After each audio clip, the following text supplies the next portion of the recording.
Hello everyone, welcome back to our channel. So আজকে আমি তোমাদের সাথে শেয়ার করতে চলেছি একটা দারুণ একটা ভ্লগ।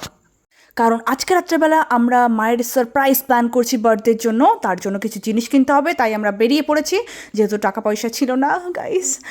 তো এখন আমরা যাব ব্যাংকে, দেন আমরা টাকা পয়সা তুলে দেন আমরা শপিং করতে যাব। ইয়ে! তো অনেক কিছুই কেনার ছিল সেই দিন, যাই হোক। তো দেখতে পাচ্ছেন মহারানীর আজকের ড্রেসটা কেমন লাগছে, আপনারা সবাই কমেন্টে জানাবেন। সো গাইস, এই আংটিটা আমরা নিয়ে এসেছি, অনেক কষ্টে লুকিয়ে চুরিয়ে আমরা সাইজটা আনতে পেরেছি যাতে আমাদের কিনতে কোনো অসুবিধা না হয়। সো আমরা এখন টোটোতে যাচ্ছি, দেন আমরা যাব। সো চলো তোমাদেরকে দেখায়। সো ব্যাংকের ভিতরে আর ভিডিও করা হয়নি, তো আমরা ব্যাংক থেকে বেরিয়ে সোজা চলে এসেছিলাম একটা জুয়েলার্সে। তো সেখান থেকে আমরা কিনেছি মায়ের জন্য রিংস, যেটা আমরা পরে দেখাবো। অ্যান্ড এখন দেখাবো আমি তোমাদেরকে শাড়ির দোকানে আমরা চলে এসেছি গাইস। সুন্দর সুন্দর শাড়ি ছিল, তার মধ্যে আমাদের নেওয়ার ছিল একটা ডিপ শাড়ি, যেটা আমরা অনলাইনে দেখেছিলাম, আমার খুব পছন্দ হয়েছিল। বাট অনলাইন থেকে আমি কিনবো না গাইস, কারণ ওখানের কোয়ালিটি আমার একদম পছন্দ নয়। হাঁটতে হাঁটতে খিদে পেয়ে গেছে, তাই পেট পুজো করে নিচ্ছে গাইস, দেখতে পাচ্ছ। এবার আমরা যাব কেকের দোকানে। সোজা চলে গেলাম মিয়ামরে গিয়েই আমার প্রথমে চোখ পড়লো এই কেকটার দিকে। অ্যান্ড এই কেকটা আমার খুবই ভালো লাগে, এটার ফ্লেভারও আমার খুব পছন্দের এবং খেতেও খুব দারুণ লাগে। দ্যাটস ওয়াই এইটাই আমরা চুজ করলাম আর বললাম সুন্দর করে নাম লিখে দিতে। কেক নেওয়া কমপ্লিট, এবার আমরা যাব বাইরে। ফাইনালি সব কেনাকাটি কমপ্লিট। আর এই ব্যাগটার মধ্যে ছিল সব কিছু, জাস্ট কেকটা বাইরে রেখেছিলাম যেহেতু ওটা তো ওর মধ্যে ঢুকবে না। সো আমরা যাচ্ছি এখন বাড়িতে গিয়ে দেখো ফ্রিজের মধ্যে রেখে দিচ্ছি। আমার তো বোন বলছিল যে ভেজিটেবলের ওর মধ্যে রেখে দে, আমি বললাম যে ওর ভিতরে ঢুকবে না, উল্টে পড়ে যাবে। মা যাতে কেকটা না দেখতে পাই তারই প্ল্যানিং গাইস। এখন সব কিছু কমপ্লিট। সো রাতের বেলা তোমাদের সাথে দেখা হচ্ছে যে কি কি আমরা করতে চলেছি।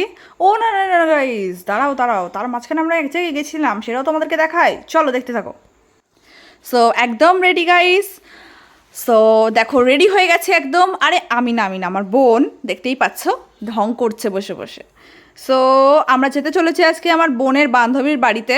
লাইক ওখানে পুজো আছে, কালী পুজো ছিল, যেহেতু সেই দিন কৌশিকে অমাবস্যা ছিল, তাই সেই উপলক্ষে একটা পুজো ছিল, আমাদের নিমন্ত্রণ ছিল, ওখানেই যেতে চলেছি।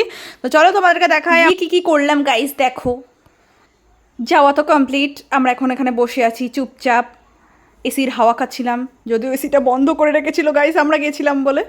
বাই দ্য ওয়ে আমি ইয়ার্কি মারছিলাম। তো দেখো আমাদের খাওয়া দাওয়া করে কমপ্লিট করে বাড়িতে আসা হয়ে গেছে। এখন আমাদের পালা হচ্ছে সব গোছানোর। আর বাড়ির যা হাল হয়েছিল, লাইক একটা যদি কুকুরকেও বলা হয় এখানে থাকতে, সেও থাকবে না। সো আমরা এখন সব কিছু পরিষ্কার করতে চলেছি, চলো আমাদেরকে দেখতে থাকো। এত কষ্টর মধ্যে আমরা করেছি ভাই। ফ্রিতে একটা লাইক তো বানতা হে গাইস, জলদি করো। আমার হাতটা কেটে গেছে গাইস, কি বলবো। এটা আমি টাইটেলে দেবো। এখন 10:49 বাজে। তো এর ভেতরে আমাদের এত কিছু জিনিস আমরা কমপ্লিট করে নিয়ে।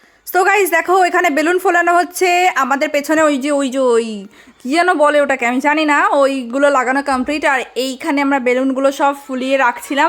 আমার তো গাইস বেলুনগুলো বাঁধতে আমার হাতের নখই ভেঙে গেছে, কি বলবো দুঃখের কথা। সো গাইস এই যে দেখতে পাচ্ছ সুন্দর সুন্দর থোবড়া, দেখতে পাচ্ছ। সো এটা হলো ফাইনাল লুক। সো তোমরা বলো যে কেমন লাগছে। আমরা অনেক কষ্ট করে বানিয়েছি, যদিও তোমাদের ভালো না লাগলেও আমাদের কাছে ভালো লাগছে।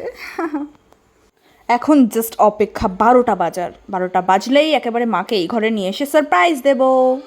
তো গাইস অনেকক্ষণ ওয়েট করার পর তারপরে মা আসলো। মানে এতটা ওয়েট করতে হয়েছিল, মানে কি বলবো। তারপরে এই যে মা এসে আমরা ভাবলাম একটু ভালো করে রিয়াকশন দেবে, বাট গাইস মা ওইরকম কিছু করেনি। মা শুধু এসে হেসেই যাচ্ছে। আমি ভাবলাম একটু মানে এক্সাইটমেন্টটা হবে, মানে সেসব তো কিছুই না, মা শুধু এসে হেসেই যাচ্ছে। তো গাইস তো তারপরে মা ওখানে বসে পড়েছিল আর আমরা এখন গিফটগুলো দিতে বসে পড়েছি। আর মানে কি বলবো গাইস, এতটা ভয় লাগছিলো, মানে মা কীরকম কী না কি বলবে আমরা সেটা নিয়েই ভাবছিলাম। তো মাকে বললাম চোখটা বন্ধ করো। তো তারপরে এই যে আমাদের মানে ওইদিকে একটা ক্যামেরা ছিল, তো তার জন্য ওইদিকেও দিয়েছে, বাট এই ভিডিওটাই দিচ্ছি। তো এইখানে দেখতে পাচ্ছ, মানে আমি ভাবলাম মানে কী না কি বলবে। তারপরে মা বলছে এটা কত দাম নিয়েছে, মানে ভাবতে পারছো গাইজ, এত ভালো একটা গিফট দেওয়ার পর বলবে কোথায় ভালো হয়েছে এ হয়েছে, তা না মা বলছে কত টাকা নিচ্ছে। তোমাদের বাড়িতেও কি এরকম হয়? তাহলে বলো গাইজ আমাকে। তো গাইজ তো তারপরে আমরা একটু গোলাপ ফুল দিলাম মাকে। গোলাপ না দিলে কি হয় তোমরাই বলো তো। তো গাইস, তো তারপরে আমরা মাকে একটা ব্লু একটা মানে ডার্ক কালারের শাড়ি আমরা পরেছিলাম ভিডিওর শুরুতেই। তো ওরকম একটা শাড়ি আমরা খুঁজে পেয়েছিলাম, তো সেটা আমরা দিয়ে দিয়েছিলাম। তো তারপরে হঠাৎ করে বাবা ফোন করলো, ফোন করার পর মাকে আবার বার্থডে উইশ জানালো, কারণ বাবা গেছিলো অফিসে। তো মার তো এখানে হাসি আর থামছিল না। তো গাইজ, এবারে আমি তোমাদেরকে দেখাবো কি কি আমরা দিয়েছি। তো কেমন লাগছে আংটিটা?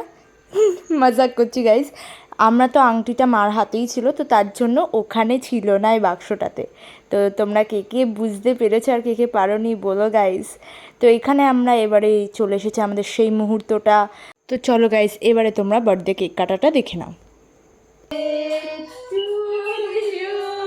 Happy birthday to you, happy birthday dear mama, happy birthday to you.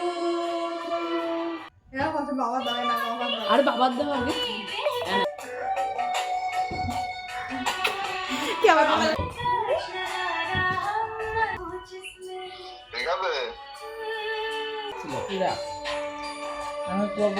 তো গাইজ, হয়ে গেল আমাদের বার্থডে পার্টি এন্ড। তো এন্ড তো না, মানে কালকে সকালবেলা তোমাদের সাথে দেখা হচ্ছে, কারণ মা তো ট্রিট দেবেই। তো এখানে আমরা যাব এখন ঘুমাতে, কারণ একটা দুটো তো বাজতেই গেছে না। তো চলো, আমরা কালকে সকালবেলা উঠে তোমাদের সাথে দেখা হচ্ছে। তো চলো। তো সবাইকে গুড মর্নিং। তো আজকে আমি চলে এসেছি আমার বার্থডের দিন নিয়ে, মানে কালকেই তো করলাম ভিডিওটা, যাই হোক। তো এখন হচ্ছে আমি সকালবেলা উঠে গেছি, আর সেদিন একটু লেট করে মানে ঘুম থেকে উঠেছিলাম। তো আর এখানে দেখো গাইজ, কালকে এত সুন্দর করে সাজালাম, আর সব বেলুন নিচে পড়ে গেছে, আর শুধু ওখানে দুটো তিনটে ঝুলছে। আমি ভাবছিলাম ওই ঝুলিয়ে রাখাটা কী রয়েছে, আর ওই দুটোও পড়ে যেতে পারে। তো তারপরে হচ্ছে, আর সেই দিন এত মেঘ করেছিল, মানে বার্থডের দিন পুরো সময়টাই বৃষ্টি হচ্ছিলো, শুধু সন্ধ্যেবেলাটা আমরা যখন বেরাইনি। সো গাইস, সো তারপরে আমরা কিন্তু দুপুরবেলা হয়ে গেছিলো, আর আমরা হঠাৎ করে দেখি আমাদের একটা আঙ্কেল তো মার জন্য কেক এনেছিল, আর মা তো মানে হেসেই যাচ্ছে তখনও। তো এই যে, আর কেকটার ওপরে নাম লেখা ছিল হোম মিনিস্টার। তো মানে কি বলবো, তারপরে মা এই যে বার্থডে কেক কেটে নিল। হ্যাপি বার্থডে টু ইউ, সুন্দর সুন্দর। Happy birthday. So guys, so তারপরে আমি এই যে কেক খাচ্ছি এখন। আমি ভাবছি কোন দিক থেকে খাবো গাইস কেক। তো তারপরে হচ্ছে আমরা আবার সন্ধ্যেবেলা তোমাদের সাথে দেখা হচ্ছে। তো গাইস, এখন হচ্ছে ইভিনিং। তো আর এই রিলসটা আমি বলো তো কী গানে বানিয়েছি, তো সবাই আমাকে কমেন্টস করো। তো এই যে এরপরে আমরা চলে গেছিলাম বং পিৎজাতে, আর এত সুন্দর সুন্দর খাবার ছিল, মানে কি বলবো। আমি তোমাদেরকে সব কিছু দেখিয়ে দিচ্ছি আমরা কী কী গিয়ে খেয়েছি, আর খুবই কম দামে, মানে খুবই ভালো ভালো খাবার। তো চলো তোমাদের সাথে দেখিয়ে দিই। গাইস, এইগুলো তো ছিল, তার উপরে আমরা আরও অনেক কিছু খেয়েছিলাম, বাট ওগুলো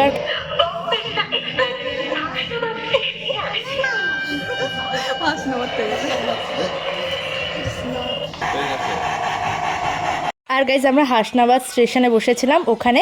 তো তারপরে এই যে আমাদের খাওয়া দাওয়া হয়ে গেছিলো, খাওয়া দাওয়ার পরে কিন্তু এই যে আমরা হাতটা ধুচ্ছিলাম। তারপরে হচ্ছে ভাইয়ের জন্য মোমো নিয়েছিলাম, কারণ ভাই তখন ভালো কিছু খায়নি। তো চলো, এবারে তোমাদের সাথে নেক্সট ব্লগে দেখা হচ্ছে। তো চলো, টাটা।